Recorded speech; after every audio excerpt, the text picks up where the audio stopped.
देव की बाहों से छूटकर अनु अभी रसोई में घुसी ही थी कि हमेशा की तरह फिर से आकर देव ने उसे पीछे से पकड़ लिया। अनु ने खुद को छुड़ाने की कोशिश की तो देव ने उसे और जोर से बाहों में भर लिया। अनु चिढ़कर बोली, छोड़ो ना देव, वैसे भी आज उठने में बहुत देर हो गई है। आज क्या दफ्तर नहीं जाना है? जाना तो है, रहने दो, मैं दोपहर में आ जाऊंगा खाना खाने।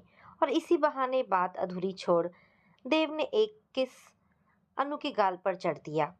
किसी तरह अपने को छुड़ाते हुए अनु यह कहकर सब्जी काटने लगी कि कोई आवश्यकता नहीं है घर आने की, मैं अभी नाश्ता और खाना बना देती हूँ। तो फिर लाओ, मैं सब्जी काट देता हूँ, तब तक तुम कॉफी बनाओ, कहकर देव ने उसके हाथ से चाकू ले लिया। देव अनु को दुनिया की हर खुशी देना चाहता था, पर वह थी कि बात बात पर उसे झिड़कती रहती थी।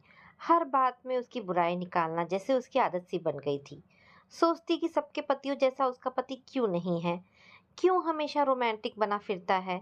अरे, जिंदगी क्या सिर्फ प्यार से चलती है? और भी तो कई जिम्मेदारियां होती हैं घर गृहस्थी की। पर सावन के अंधे को यह कौन समझाए। गुस्से से हांफती और जबान से जहर उगलती अनु ने देव के हाथ से चाकू छीन लिया और फिर सारा गुस्सा सब्जी पर उतारने लगी।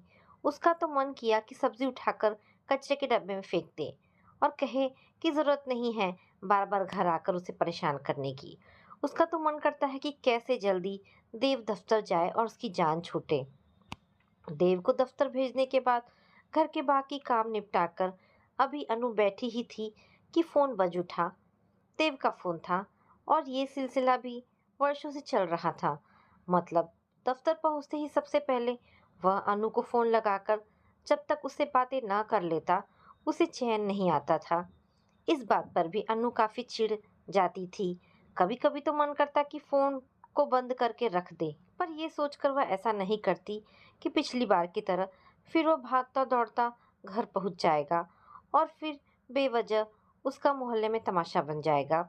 एक बार ऐसा ही हुआ था कि किसी कारणवश गलती से अनु का फोन बंद हो गया था और उसे इस बात का पता नहीं चला। लेकिन देव के कई बार फोन लगाने पर भी जब उसका फोन बंद ही आता रहा तो उसे लगा कि अनु को कुछ हो गया है। दौड़ता हांफता हुआ वह घर पहुंच गया और जोर जोर से दरवाजा पीटने लगा। आवाज सुनकर सब आस पड़ोस के लोग एकत्र हो गए और क्या हो गया कहने लगे। बाहर लोगों का शोर सुन जब अनु की आंख खुली और उसने दरवाजा खोला तो देव उसे पकड़कर कहने लगा, अनु तुम ठीक तो हो? वो तुम्हारा फोन नहीं लग रहा था ना, इसलिए मैं घबरा गया, कहकर वह सबके सामने ही अनु को गले से लगा लेता है। देखा तो सच में फोन बंद था। उस वक्त अनु शर्मिंदा हो गई कि उसके कारण, पर फिर ये सोचकर मन ही मन फूली नहीं समा रही थी कि उसका पति उसे कितना चाहता है। मगर अब देव का उसे हर पल निहारते रहना, जब मन आए उसे अपनी गोद में उठा लेना, उसकी हर छोटी सी छोटी चीज का ख्याल रखना, कभी अपने से दूर ना होने देना, अब उसे गले का फंदा सा लगने लगा था। प्यार वह भी करती थी, पर एक हद में। उसका सोचना था कि पति पत्नी हैं तो क्या हुआ, आखिर उन्हें भी तो अपने जीवन में थोड़ी स्पेस चाहिए, जो उसे मिल नहीं रही थी। लेकिन उसकी सोच से अनजान देव बस हर पल उसके ही ख्यालों में खोया रहता था। अनु की दोनों भाभियां उसका मजाक उड़ाती थी कि उसका पति तो उसके बिना एक पल भी नहीं रह पाता, एक बच्चे की तरह उसके पीछे पीछे घूमता रहता है। उनकी कही बातें अनु को अंदर तक भेज जाती। उसे लगता उसकी भाभियां उस पर ताने कस रही हैं, मगर उसे ये नहीं पता कि वे उससे जलती हैं। देव को कोई लड़की पसंद ना आने की वजह से उसके माँ पापा काफी परेशान रहते थे। उनकी समझ में नहीं आ रहा था कि आखिर देव को कैसी लड़की चाहिए। आखिर एक दिन उसे अपने पसंद की लड़की मिल ही गई। दरअसल देव अपने किसी खास दोस्त की शादी में गया था। वहीं उसने अनु को देखा तो देखते ही रह गया।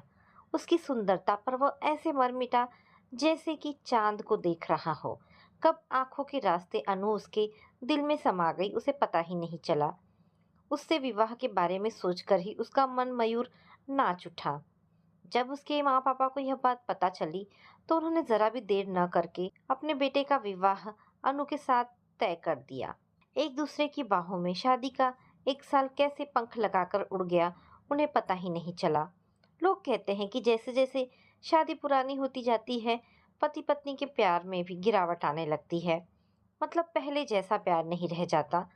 मगर देव और अनु की शादी जैसे जैसे पुरानी होती जा रही थी उनका प्यार और भी गहराता जा रहा था। मगर पहले जिस देव का प्यार अनु को हरी घास का कोमल स्पर्शा प्रतीत होता, अब वही प्यार उसे कांटों की तरह चुभने लगा था। देव का दीवानापन अब उसे पागलपन सा लगने लगा था।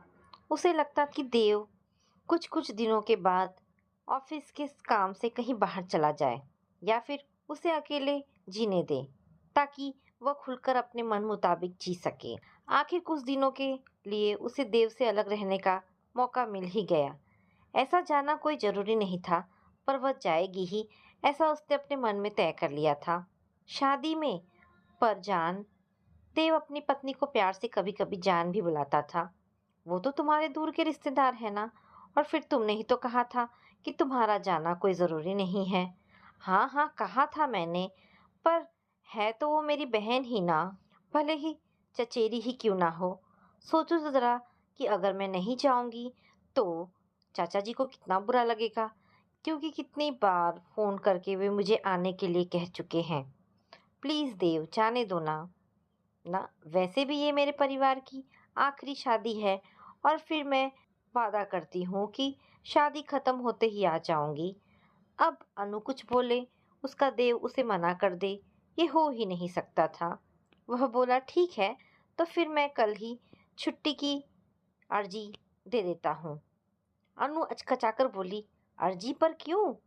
मेरा मतलब है तुम्हें वैसे भी छुट्टी की परेशानी है, और कहा ना मैं जल्दी आ जाऊंगी। ना चाहते हुए भी देव ने अनु को जाने की परमिशन तो दे दी, पर सोचने लगा अब उसके इतने दिन अनु के बिना कैसे बीतेंगे। जाते समय बाय कहते हुए अनु ने ऐसा दुखी सा मुंह बनाया जैसे उसे भी देव से अलग होने का दुख हो रहा है। पर जैसे ही वह रिक्शे में बैठी खुशी से झूम उठी। अनु के अकेले मायके पहुंचने पर नाते रिश्तेदार सबने पूछा कि देव क्यों नहीं आया, तो वो कहने लगी कि देव को ऑफिस से छुट्टी नहीं मिली, इसलिए उसे अकेले ही आना पड़ा। वैसे अनु की भाभियां सब समझ रही थी। मजाक करते हुए कहने लगी, ऐसे कैसे दामाद जी ने आपको अकेले छोड़ दिया ननद रानी?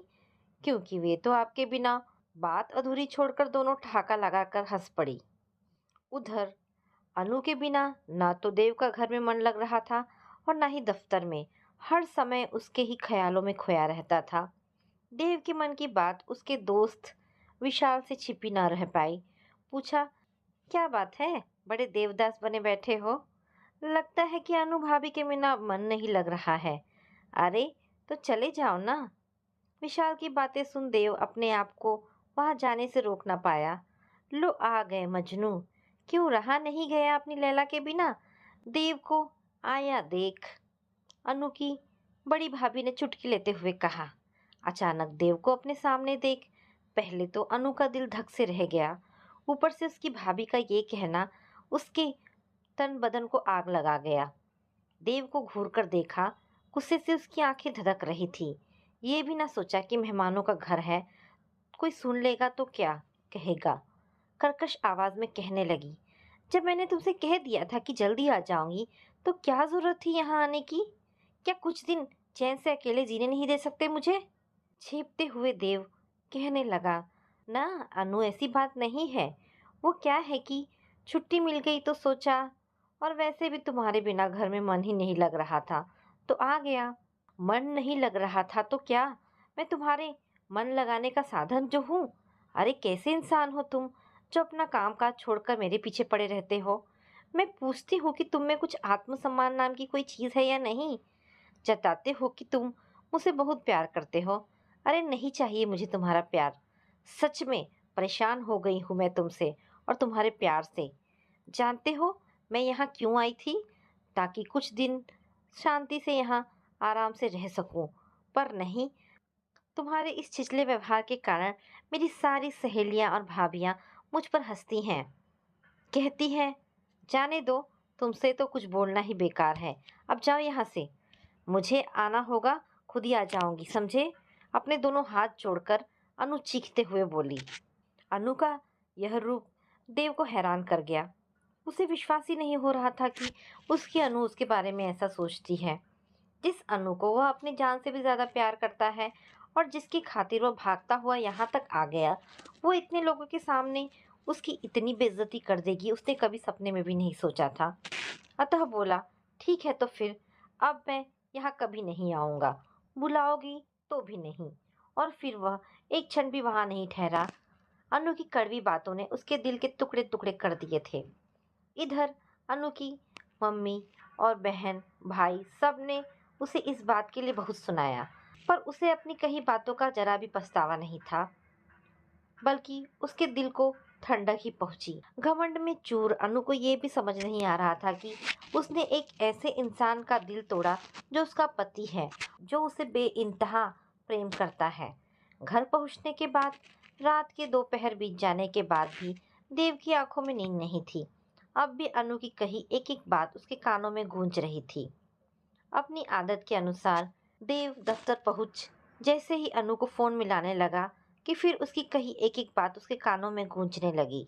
अरे तुम में तो आत्मसम्मान नाम की चीज ही नहीं है, वरना यूं यहाँ न चले आते। हथेलियों से अपने दोनों कान दबाकर देव ने अपनी आंखें मूंद ली और फिर मन ही मन निश्चय कर बैठा। सर आप और यहाँ देव को बाजार में देखकर माधुरी, जो कभी उसकी ऑफिस में काम किया करती थी, अपनी पत्नी के कहने पर उसने उसे काम से निकाल दिया था। उसे देखकर बोली, सॉरी सर, आपको इतने दिनों बाद देखा तो रहा नहीं गया और आवाज दे दी। No no it's okay. और बताओ, देव ने माधुरी को ताड़ते हुए पूछा। बस सर सब ठीक है, आप सुनाओ। सब ठीक है कहकर देव मुस्कुरा दिया। सर मेरा घर यहीं पास में है, प्लीज घर चले। फिर कभी, कह देव जाने को हुआ। सर प्लीज सिर्फ 10 मिनट के लिए चलिए। माधुरी के इतना रिक्वेस्ट करने पर देव उसके घर चलने को तैयार हो गया। चाय पीते पीते देव ने उसके पूरे घर का मुआवना किया। उसे ये देखकर बहुत बुरा लग रहा था कि माधुरी इतने छोटे से घर और इतने अभाव में जी रही है। सर आपने तो कुछ लिया ही नहीं, ये टेस्ट कीजिए ना। माधुरी की आवाज से देव चौंका। बोला, बस बस बहुत हो गया, चाय बहुत अच्छी बनाई है। वैसे अभी क्या कर रही हो? मेरा मतलब कहाँ जॉब कर रही हो? कुछ नहीं सर, घर में ही बैठी हूँ। क्योंकि अच्छा, वो सब छोड़िए, बताइए और क्या खाएंगे आप? नहीं नहीं कुछ नहीं, अब घर जाऊंगा, देव बोला। फिर रास्ते भर वह यही सोचता रहा कि आखिर क्या गलती थी माधुरी की। बस यही ना कि वह मुझसे खुलकर हंस बोल लेती थी और काम के सिलसिले में कभी मुझे फ़ोन कर दिया करती थी। हाँ याद है मुझे, उस दिन भी एक ज़रूरी फाइल पर माधुरी मेरी सिग्नेचर लेने मेरे घर आ गई थी और इसी बात को लेकर अनु ने कितना हंगामा मचा दिया था, ये कहकर कि वह मुझ पर डोरे डालती है और जानबूझकर मेरे पास आने की कोशिश करती है। उस समय मैं उसके प्यार में पागल था, इसलिए सही गलत का अंदाज़ा नहीं लगा पाया और उसके जोर डालने पर ही माधुरी को जॉब से निकाल दिया। एक लंबी सांस खींचते हुए देव सोचने लगा कि वैसे भूल तो उससे भी हुई है। क्यों उस समय उसने अनु की बात मानी थी? क्या वह कोई दूध पीता बच्चा था? फिर भूल तो सुधारी भी जा सकती है। ये सोच उसी समय देव ने माधुरी को फोन करके कल सुबह 9 बजे दफ्तर बुला लिया। अपने हाथ में नियुक्ति लेटर देख माधुरी की आंखें भर आई। आभार प्रकट करते हुए कहने लगी, अब मैं पहले से भी ज्यादा मेहनत करके काम करूंगी और कभी भी शिकायत का मौका नहीं दूंगी आपको सर। ना पहले मुझसे तुमसे कोई शिकायत थी और ना अब है। बस समझ लो एक गलतफहमी के कारण। खैर अब छोड़ो वे सब पुरानी बातें, लग जाओ अपने काम पर। और हाँ, मुझे तुम्हारे हाथ के वे आलू के पराठे खाने हैं, क्या मिलेंगे? देव ने जब हंसते हुए ये कहा तो सुनकर माधुरी की खुशी का ठिकाना नहीं रहा। माधुरी रोज कोई ना कोई नई डिश बनाकर देव के लिए ले आती और फिर खूब रिक्वेस्ट करके खिलाती। अब तो ये रोज का सिलसिला बन गया था। एक दिन ये बोलकर माधुरी ने देव को अपने घर इनविटेशन खाने पर दिया कि आज उसका बर्थडे है, तो फिर पार्टी मेरी तरफ से। देव बोला तो माधुरी मना नहीं कर पाई। गिफ्ट के तौर पर जब देव ने माधुरी को एक स्मार्टफोन और एक सुंदर सी ड्रेस गिफ्ट की, तो वह उसका आभार प्रकट किए बिना नहीं रह पाई। इसमें आभार कैसा? अरे, यह तो तुम्हारा अधिकार है। हमेशा की तरह उस दिन भी देव उसे उसके घर तक छोड़ने गया था और माधुरी के रिक्वेस्ट करने पर कॉफ़ी पीने बैठ गया। लेकिन उस रात कॉफ़ी पीते उसे खुमारी सी आने लगी और वो वहीं सो गया। सुबह जब उसकी आंखें खुली और अपनी बगल में माधुरी को देखा तो वह हैरान रह गया। तुम यहाँ और मैं यहाँ कैसे? अपने कपड़े ठीक करते हुए रोनी सी सूरत बनाकर माधुरी कहने लगी, सर, रात में आपने मुझे अनु समझकर मेरे साथ। Oh no! ये मुझसे क्या हो गया? उसके मुंह से निकला और फिर मन ही मन उसने कहा कि गलत क्या किया मैंने? अनु ने कहा था ना कि मुझ में आत्मसम्मान नाम की कोई चीज़ नहीं है और वह मेरे प्यार से उब गई है। तो अब मैं बताऊंगा उसे, तरसेगी मेरे प्यार के लिए। और फिर उसने माधुरी को अपने गले से लगाते हुए कहा, जो हुआ माधुरी, अच्छा हुआ। उसके बाद तो वह सिलसिला सा बन गया और इस बात का देव को कोई अफसोस नहीं था। उधर शादी खत्म होने पर सभी लोग अपने अपने घर चले गए। अनु भी अपने घर आने का सोचने लगी, पर उसे आश्चर्य इस बात का हो रहा था कि 4 हफ्ते हो गए उसे यहाँ आए हुए। अभी तक देव ने न उसे एक बार भी फ़ोन किया और ना ही लेने आया। लेकिन जाएगा कहाँ? क्या मेरे बिना रह पाएगा? अपने घमंड में चूर अनु ने अपने आप से कहा। लेकिन उसे ये पता नहीं था कि उसका देव अब पहले वाला देव नहीं रहा, जो उसके आगे पीछे पागल प्रेमी की तरह मंडराता रहेगा। उन्हीं ख्यालों में खोई अनु को ध्यान नहीं था कि उसने गैस पर दूध रखा है। लेकिन चौंकी तो तब उसकी बहन तनु ने तेज आवाज में कहा, अरे कहाँ है तुम्हारा ध्यान? देख तो, दूध उफन रहा है। कि उसने झट से गैस बंद कर दी। उफ, आपने बचा लिया दीदी, वरना आज सारा दूध बर्बाद हो जाता। सही कहा तुमने, पर दूध तो दोबारा आ सकता है, पर जिंदगी बर्बाद हो जाए तो क्या दोबारा सवारी जा सकती है? तनु की बात पर अनु ने उसे अचकचाकर देखा। शायद तुम्हें इस बात का अंदाजा भी नहीं है कि तुमने देव को कितनी तकलीफ पहुंचाई है। ऐसा क्या कर दिया था उसने जो तुमने उसके साथ इतना बुरा व्यवहार किया? ये भी नहीं सोचा कि घर में इतने सारे मेहमान आए हुए हैं, वे क्या सोचेंगे देव के बारे में? अरे, इतना प्यार करने वाला पति बहुत कम लोगों को मिलता है। एक मेरा पति है जिसे दुनिया की हर औरत अच्छी लगती है, सिवाय मेरे। एक तेरा पति है जो तेरे सिवा किसी को नजर उठाकर भी नहीं देखता। जानती है अनु, जब मुझे पता चला कि मेरे पति का अपने ही दफ्तर की एक लड़की के साथ अफेयर चल रहा है, तो मेरे पैरों तले जमीन खिसक गई। सिसकते हुए जब मैंने ये बात अपनी सास को बताई, ये सोचकर कि एक औरत का दर्द एक औरत ही समझ सकती है, तो पता है उन्होंने क्या कहा? कहने लगी, वह तो मर्द है, जो चाहे कर सकता है। और ये भी कहा कि अगर यह बात बाहर गई तो लोग मुझ पर ही उंगलियां उठाएंगे, कहेंगे कि मुझ में ही कोई कमी रही होगी, इसलिए मेरा पति किसी दूसरी औरत के पास चला गया। इसलिए जैसे चल रहा है चलने दे। जब मम्मी को अपना दुखड़ा सुनाने गई तो वे कहने लगी कि एक औरत का अकेले इस दुनिया में कोई अस्तित्व नहीं होता। हर पुरुष ऐसी औरतों को लोलुपता भरी नज़रों से देखता रहता है। वह ऐसी औरतों को पा लेने वाली वस्तु के रूप में देखने लगता है। क्या तुम चाहती हो कि तुम्हारी स्थिति भी हो जाए वैसी ही? फिर मायके वाले कब तक तुझे अपने पास रख पाएंगे? अगर तुम वहां न भी जाओ तो तुम्हारे पति को कोई फर्क नहीं पड़ेगा, लेकिन तुम और तुम्हारे बच्चे के लिए उस घर के सिवाय क्या और कोई ठिकाना है? बस मौका मिलना चाहिए मर्दों को, उन्हें फिसलते जरा भी देर नहीं लगती। अनु, इसलिए छोड़ यह जिद और जा अपने घर, वरना कहीं ऐसा ना हो कि तू भी मेरी तरह। तनु की बातें सुनकर अनु हैरान रह गई। सोचने लगी कि उसकी बहन के साथ इतना कुछ हो गया और उसे खबर तक नहीं। जो अनु अभी कुछ देर पहले घमंड में फूल रही थी, उसी की हवा निकलती साफ उसके चेहरे पर दिख रही थी। अचानक आधी रात में अनु की आंख खुल गई। तनु उसके पास में ही गहरी नींद में सो रही थी। वह फिर से सोने की कोशिश करने लगी, पर नींद ना जाने कहाँ रफू चक्कर हो गया था। उसे एहसास हुआ कि उसका गला सूख रहा है। उठकर उसने एक गिलास ठंडा पानी पिया और सोचा सो जाए, पर नींद तो जैसे आंखों से कोसों दूर चली गई थी। आज अपनी ही कही बातें याद कर वह शर्मिंदा हो गई। बेचैनी से कमरे के बाहर निकल आई। देखा तो दूर तक सन्नाटा पसरा हुआ था। घबराकर वह फिर अंदर आ गई। आज ना तो उसे घर के अंदर और ना घर के बाहर चैन मिल रहा था। बार बार देव के बारे में सोच रही थी। सोचने लगी, जो देव उस पर अपनी जान छिड़कता था उसी को वह झिड़कती रही, और तो और अपने मायके वालों के सामने भी उसकी बेइज्जती कर डाली। ये भी ना सोचा कि उसके दिल पर क्या गुजरी होगी उस समय। आज वह मानसिक और शारीरिक दोनों स्तर पर खुद को अधूरा महसूस कर रही थी। जिस देव की छुअन से उसे चिढ़ होने लगी थी, आज उसी छुअन को पाने के लिए वो बेचैन हो उठी थी। हाँ, मुझसे बहुत बड़ी गलती हुई और शायद उस बात के लिए देव मुझे माफ ना करे, या हो सकता है घर के अंदर भी ना आने दे। पर मैं तब तक अपने पति का हाथ नहीं छोड़ूंगी जब तक वो मुझे माफ नहीं कर देता।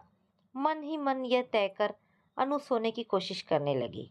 फिर जाने कब उसकी आंखें लग गई। सुबह सबसे विदा लेकर वह अपने घर चल दी। अपने घर पहुंचने पर अनु को कुछ भी पहले जैसा नहीं लगा। लग रहा था जैसे उसके पीछे बहुत कुछ बदल गया है। जो देव पहले समय से दफ्तर जाता और घर भी समय पर आ जाता था, अब ऐसा नहीं था। पूछने पर जवाब देना भी जरूरी नहीं समझता था। लेकिन अनु को लगता कि अभी गुस्से में है, इसलिए ऐसे बात कर रहा है। जब गुस्सा उतर जाएगा सब ठीक हो जाएगा। एक दिन ये कहकर देव जल्दी घर से निकल गया कि आज उसकी ज़रूरी मीटिंग है।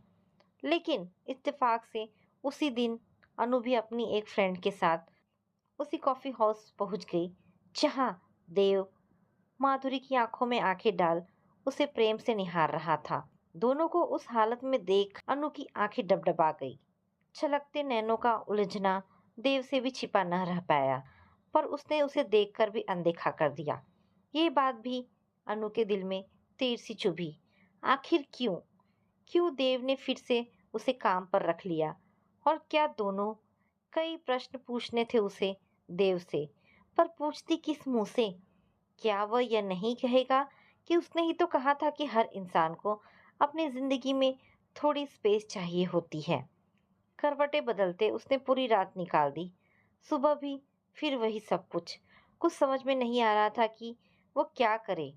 अगर अपनी मम्मी को अपना दर्द बताती तो उसे भी वही सलाह देती जो तनु दीदी को देती, और भाभीियों से तो कुछ बोलना ही बेकार था। अनु को बिना बताए ही देव घर से निकल जाता, और जब मन होता आता। उसे कोई फर्क नहीं पड़ता था कि उसके इस व्यवहार से अनु के दिल पर क्या बीतती होगी। देव भले उसे बात ना करता, पर अनु का फोन उठा लेता, वही उसके लिए काफी था। लेकिन देव की बेवफाई और अवहेलना अब अनु के दिलो दिमाग पर असर करने लगी। ठीक से ना खा पीने के कारण दिन प्रतिदिन उसका स्वास्थ्य बिगड़ता जा रहा था। अब तो वह किसी से ज्यादा बात भी नहीं करती थी। कई दिनों से उसने देव को भी फोन करना छोड़ दिया था। इधर कई दिनों से अनु का फोन न आया देख देव को थोड़ी फिक्र तो होने लगी थी, पर सोचता जाने दो। मगर जब एक दिन अनु की मम्मी का फोन आया और उसने पूछा कि अनु कहाँ है और वह अपना फोन क्यों नहीं उठा रही है, तो देव को सच में फिक्र होने लगी। फिर उसने भी फोन लगाया, पर हर बार फोन बंद पाकर वह घबरा गया। अरे कहाँ जा रहे हो? देव को अपने कपड़े समेटते देख माधुरी हैरानी से बोली, घर। पर देव, हम तो यहाँ मीटिंग अटेंड करने आए हैं। जल्दी जल्दी अपना ज़रूरी सामान बैग में रखते हुए देव बोला, वो तुम अटेंड कर लेना, ये मीटिंग से भी ज़्यादा इम्पोर्टेंट है मेरे लिए। माधुरी समझ गई ये वो किसकी बात कर रहा है, अतः तैश में आते हुए बोली, तुम ऐसा कैसे कर सकते हो देव? क्या भूल गए कि मैं और तुम? देव ने माधुरी को घूर कर देखा और फिर तेज आवाज में बोला, पहले तो तुम तमीज से बात करो, मैं तुम्हारा बॉस हूँ। और रही बात हमारे रिश्ते की, तो क्या मुझे नहीं पता कि उस रोज कॉफी में तुमने क्या मिलाया था और तुम्हारा इरादा क्या था? सुनकर माधुरी की जबान उसके गले में ही फंस गई। तुम्हारी भलाई इसी में होगी कि चुप रहो। होठों पर अपनी उंगली रख देव बोला और फिर वहां से चलता बना। घर आकर जब देव ने देखा तो अनु बेहोश पड़ी थी। जल्दी से उसने डॉक्टर को बुलाया। टेस्ट कर डॉक्टर ने बताया, कोई ऐसी बात है जो इन्हें अंदर ही अंदर खाए जा रही है और अगर यही हाल रहा तो हॉस्पिटल में भर्ती करना पड़ जाएगा। इनका ध्यान रखिएगा, हो सके तो कहीं बाहर लेकर जाए, कह दवा के साथ सलाह देकर डॉक्टर चला गया। देव खुद को कोसते हुए बड़बड़ाने लगा कि ये सब उसकी वजह से हुआ है।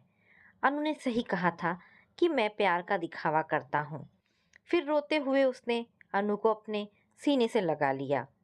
जिस अनु ने पल भर के लिए भी किसी के सामने आंसू ना बहाए थे, आज देव को अपने इतने पास देखकर उसी अनु की बड़ी बड़ी आंखों में आंसुओं की झड़ी लग गई। रोते रोते ऐसी हिचकी बंधी कि वो बोल ही नहीं पा रही थी। लेकिन दोनों अपने किए पर पश्चाताप जरूर कर रहे थे और मन ही मन एक दूसरे से क्षमा भी मांग रहे थे। दोनों को देखकर लग रहा था कि भले कितने उतार चढ़ाव आए इनकी जिंदगी में, पर दोनों एक दूसरे को दिल की गहराइयों से प्रेम करते हैं। तो दोस्तों, ये छोटी सी कहानी यहाँ पर समाप्त होती है। आशा करती हूँ कहानी आपको पसंद आई होगी। अगर कहानी पसंद आई है तो प्लीज़ इसे लाइक एंड शेयर करें। दोस्तों, ऐसी ढेरों पारिवारिक और शिक्षाप्रद कहानी सुनने के लिए मेरे चैनल को प्लीज़ सब्सक्राइब करें। धन्यवाद दोस्तों।